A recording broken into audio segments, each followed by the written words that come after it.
தாய் தமிழ் உறவுகளுக்கு வணக்கம். பாரதிய ஜனதா கட்சியை கேட்காமல் வேட்பாளரை அறிவித்தார் என்ற தலைப்பில் இந்த காணொளியை காண்கிறோம்.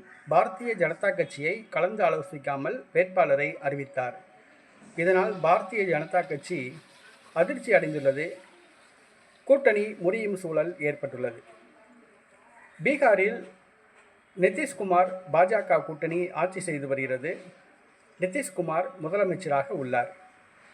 பாஜக நிதிஷ்குமார் கூட்டணி வெற்றி பெறும் என்று கூறப்படுகிறது. இந்த சூழ்நிலையில் எதிர்க்கட்சிகளின் வாக்குகளை தேர்தல் ஆணையம் திருடிவிட்டதாக கூறப்படுகிறது.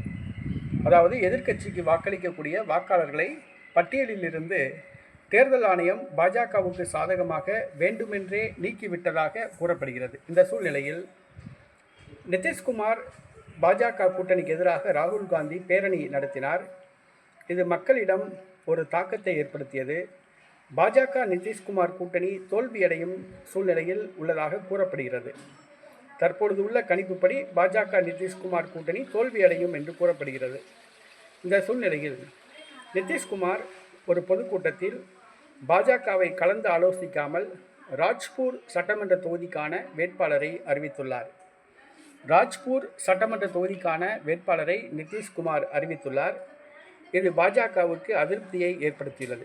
பாரதிய ஜனதா கட்சியுடன் தேர்தல் உடன்பாடு இன்னும் ஏற்படவில்லை. அதற்குள் வேட்பாளரை நிதிஷ்குமார் அறிவித்துள்ளார். இது பாஜக கூட்டணியிலிருந்து நிதிஷ்குமார் விலகுவதற்கான ஒரு முன்னெச்சரிக்கை ஒலி என்று கூறப்படுகிறது. ஆக நிதிஷ்குமார் பாஜக கூட்டணியிலிருந்து விலகலாம் என்று எதிர்பார்க்கப்படுகிறது. தேர்தலுக்கு முன் விலகலாம் என்று எதிர்பார்க்கப்படுகிறது.